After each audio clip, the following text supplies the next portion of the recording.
Alfa, Noticias. Hola, ¿qué tal, amigos? Es un gusto tenerlos de nuevo.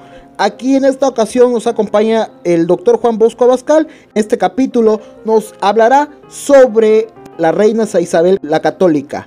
Cuéntenos más sobre este personaje que se ha dejado pues olvidado en la historia, doctor. Mira, no solamente olvidado, posiblemente más perseguido, más calumniado y más odiado que el mismo Cortés.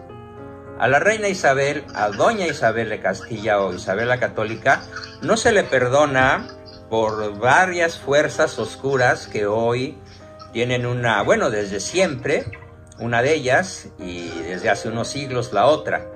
La fuerza oscura que tiene en su poder a la humanidad desde hace milenios, pues es el sionismo que surge como una oposición radical al concepto cristocéntrico de la historia.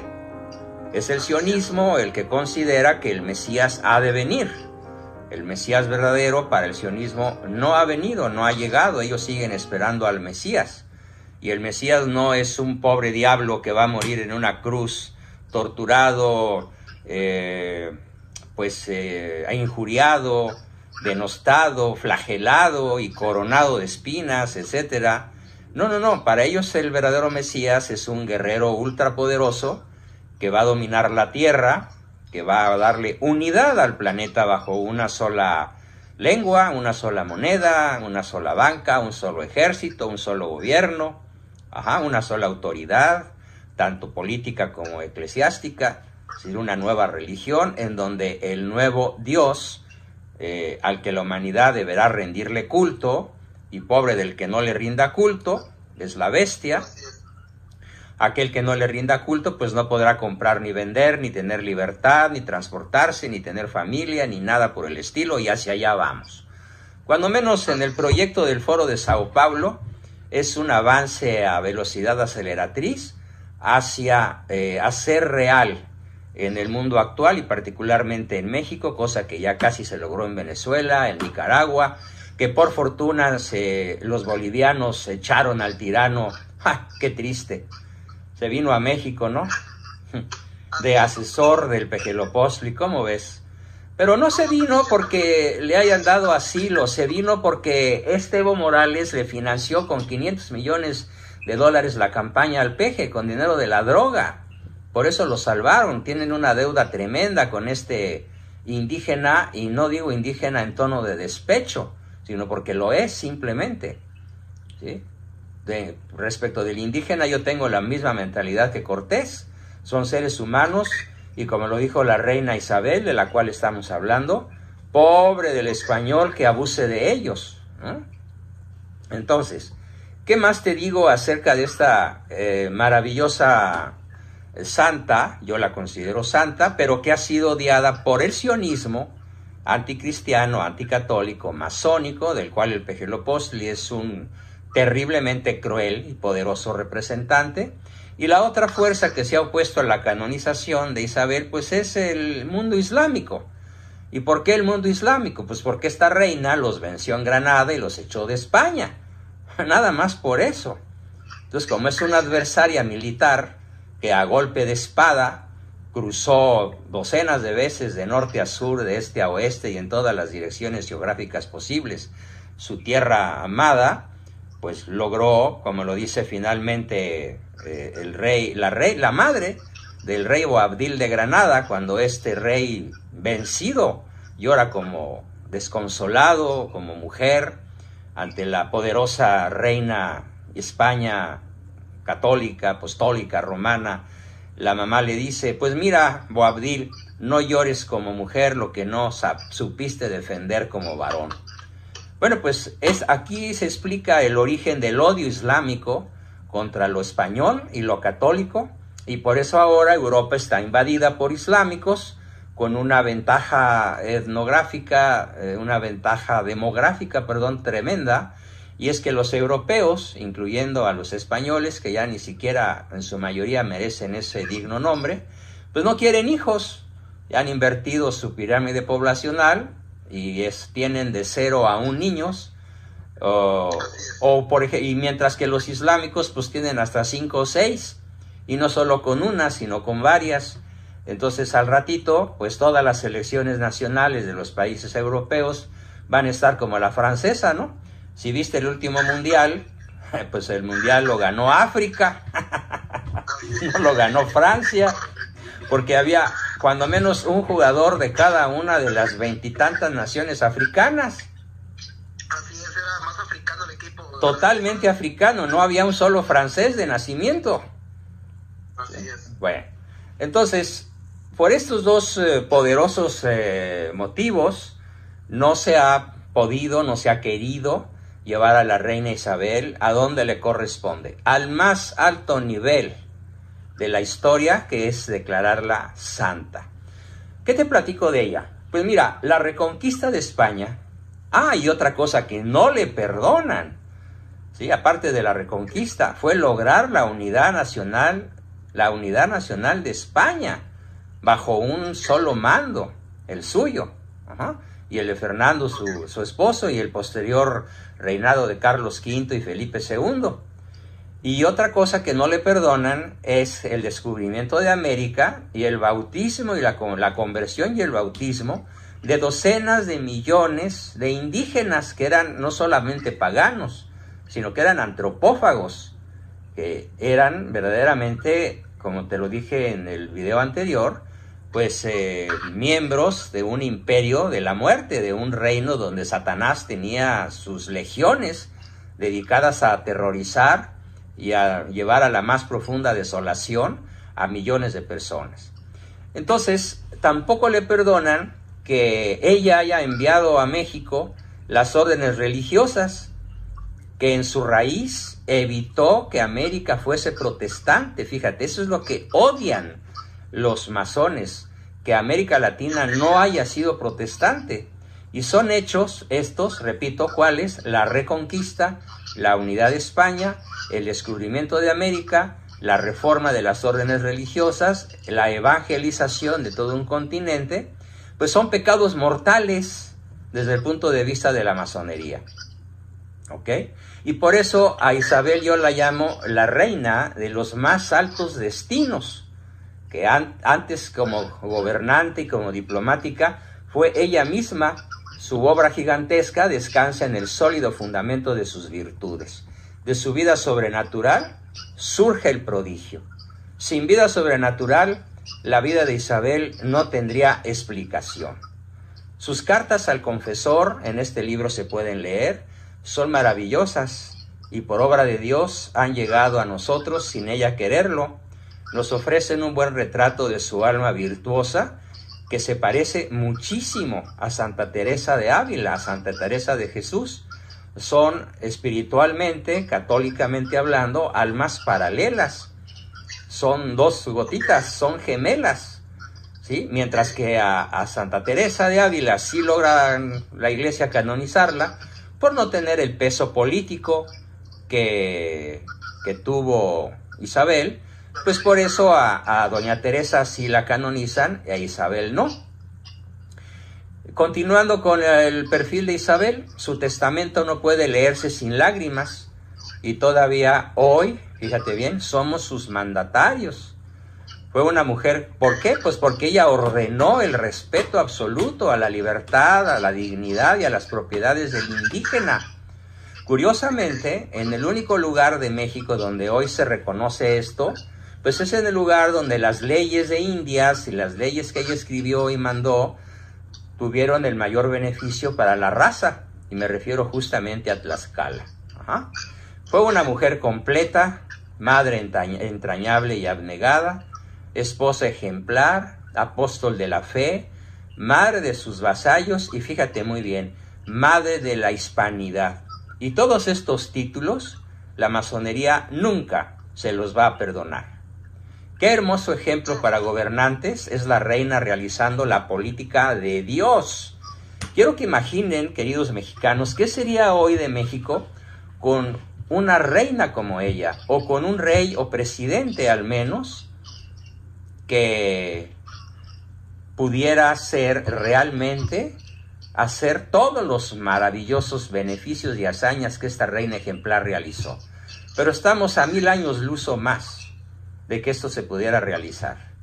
Ni en las mejores y más optimistas fantasías, las hazañas de Isabel son imaginables. Ella es una maravillosa abogada por los hogares deshechos por el huracán de las pasiones, porque Fernando no era ningún santo, ella sí, pero él no. Él a veces le puso los cuernos y ella naturalmente peleó por sus derechos, y fue cuando ella escribe en su espada, le recuerda a Fernando el adúltero el lema que había escrito en el puño de la espada, de la cual, por cierto, yo tengo en mi casa una réplica exacta, en forma, tamaño, peso, acero.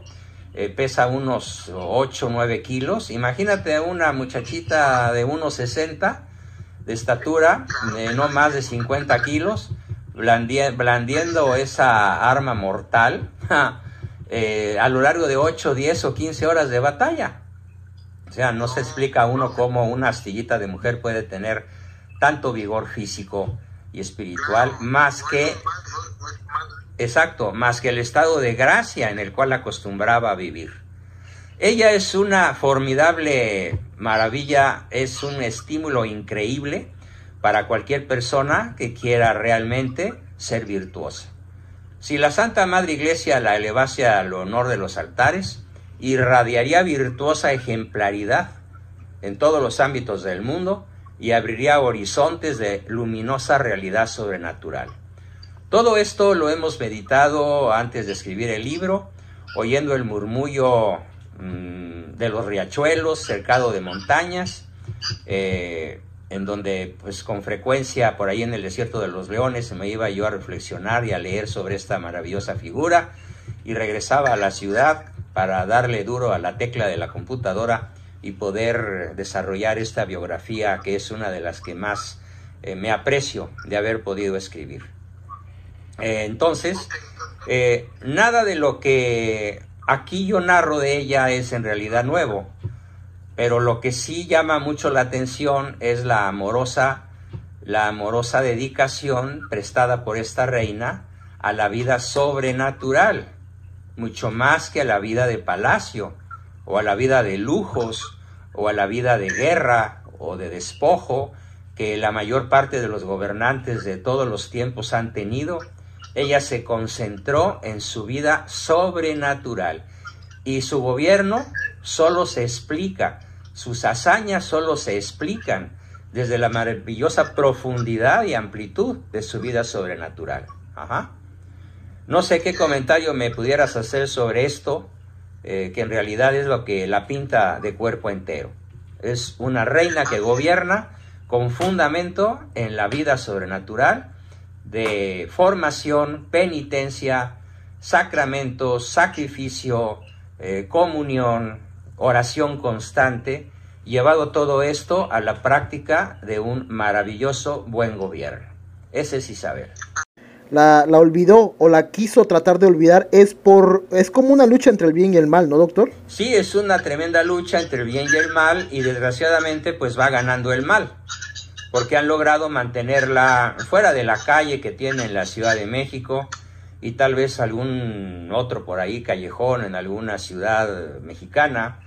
En Europa pues la conocen más, en España la conocen un poquito más, pero de todas maneras no deja de ser un personaje extraño. Un personaje extraño en el sentido de que no tiene... Si tú dices Carlos V, por ejemplo, pues inmediatamente la gente identifica lo mismo un chocolate que un emperador.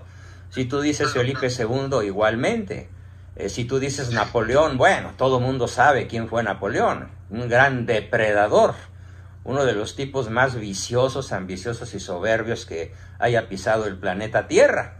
Al grado que cuando va a ser coronado emperador de la Europa conocida por el Papa, él le quita la corona de las manos y se la pone él, diciendo que no había ninguna persona en la tierra que tuviera la dignidad para poderlo coronar a él, Napoleón.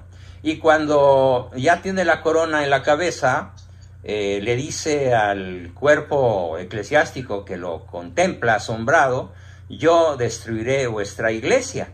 Y entonces el cardenal decano del cuerpo eclesiástico francés rueda las escaleras de donde estaba, cae al suelo muerto de la risa y le dice: ay, petit homme, o sea, chaparro, si tú crees que vas a destruir la iglesia, qué mal estás de la cabeza. Si nosotros después de 18 siglos no hemos podido destruirla, ¿tú qué vas a hacer? Ajá, petit homme, chaparrito. En cambio, Isabel no solamente jamás intentó atacar a la iglesia o salirse de ella, sino que afianzó, guió su vida de grande ánimo, de prudencia y de constancia, mayor que ninguna otra mujer de aquella época se podía esperar, cumpliendo siempre la voluntad de Dios en cada una de sus acciones.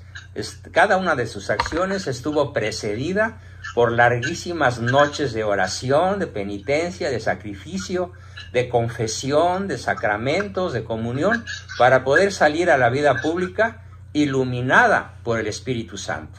Ajá. Por eso ella decía: por provisión divina, hecha de la mano de Dios y fuera de todo pensamiento de hombres, de lo que muchos hombres y grandes personajes no pudieron hacer, solo una mujer lo hizo. Miró por los pobres, miró por los indígenas, mandó bautizarlos. Antes, ¿sí?, mientras el rey jugaba y se divertía y se la pasaba en diversiones, ella trabajaba y sus sirvientes todos trabajaban y todos oraban y hacían penitencia y todos estaban en armonía. Y esto lo dice un cronista de la época, don Marineo Sículo, que fue uno de los testigos presenciales físicos de cómo fue realmente esa extraordinaria y hermosa e inteligentísima mujer.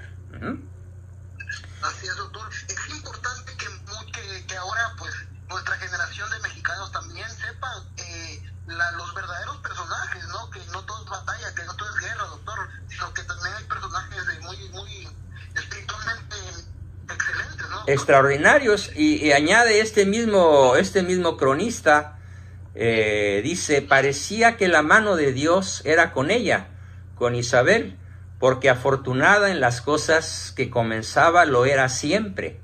Y esto permitía a Dios porque siempre antes que comenzase las cosas, Isabel las encomendaba a Dios con oración y ayunos y limosnas, y escribía a santas personas pidiéndoles consejo, y además les pedía que encomendasen sus obras a Dios. Este fue el gran secreto que Isabel tuvo, su vida espiritual en estado de gracia. Empezó, continuó y terminó orando y pidiendo oraciones, y Dios obró en ella maravillas externas que revelan mayores maravillas todavía en el alma de su sierva fiel. Tenía un don especial Isabel para descubrir las cualidades y el valer de las personas, y así logró, fíjate, rodearse de los mejores, mientras que acá el Pejelopóstli se rodea de los peores priistas, de los peores perredistas, de los peores panistas y de los peores criminales, y de las peores abortistas y arpías que nada más quieren sangre fresca, como los aztecas en su época. Ajá.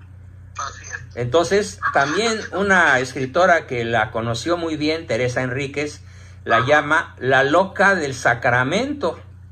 Alma extraordinaria, alma extraordinaria, por ser la loca del sacramento, porque para todo quería antes comulgar, confesarse, asistir a misa, orar, hacer penitencia, y ya una vez que hacía todo eso, entonces ya tomaba decisiones de orden político, de orden militar, de orden económico, etcétera, para poder gobernar siempre, como ella lo dijo, de la mano de Dios. Fíjate, hay un párrafo que te quiero leer para terminar. Dice así: como reina ordeno todas las cosas, ninguna otra cosa reservo para mí, sino que todas han de ser comunes, y puesto que Dios nos ha ayudado iguales en amor y costumbres, es necesario que seamos iguales en la compañía y en todo el derecho del reino. En todos nuestros señoríos, pues, así guardarán nuestros mandamientos de usted, majestad del rey Fernando, como los míos. Y entonces don Fernando, al oír esto, le dijo: esposa mía, merecéis gobernar no solo en Castilla, sino en el mundo entero. Desde entonces, el lema que te quería leer, que está en mi espada, que tengo en mi casa, el lema ahí está escrito, dice así, y con eso termino: tanto monta tanto Isabel como Fernando. No fue una fórmula nada más, fue una preciosa realidad con que el yugo y las flechas tiene un sentido profundo. Es maravilloso cómo en este reinado se recogen todas las orientaciones de España y su política es la rosa de los vientos coronada por la cruz. Isabel la Católica primero se enfrentó con los criminales que asolaban España, ejerció en ellos la justicia debida del lado de Fernando, sin dejarse vencer jamás y teniendo que condenar a muerte a muchos de ellos.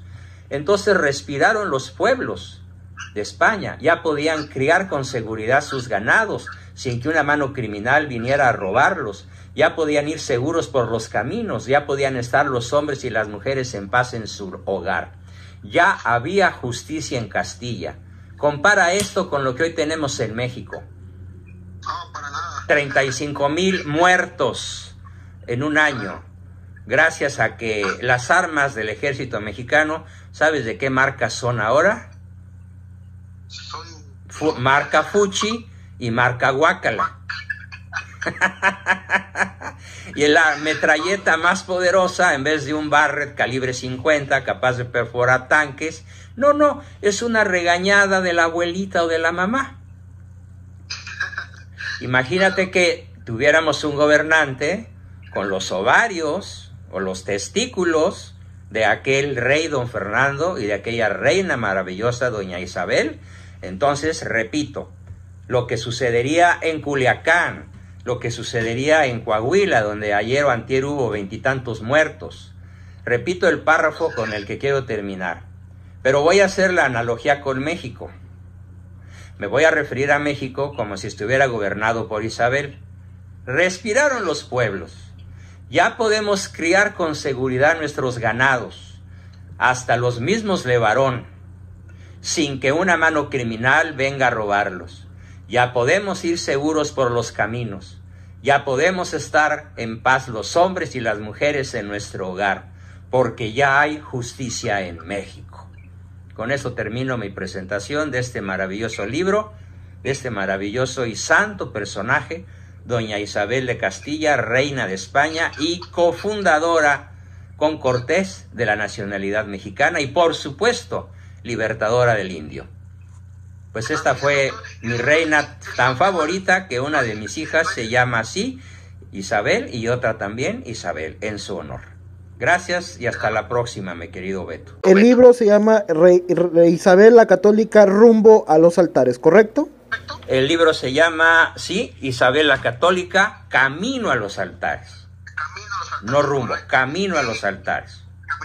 Y lo pueden contactar por medio de WhatsApp. Me contactan por WhatsApp, repito el número, 5554 1382 35, y por el mail juanboscoabascal@me.com. Pues muchísimas gracias por este par de maravillosas oportunidades de desasnar al pueblo de México, que, como dice la Biblia, mi pueblo perece por falta de conocimiento.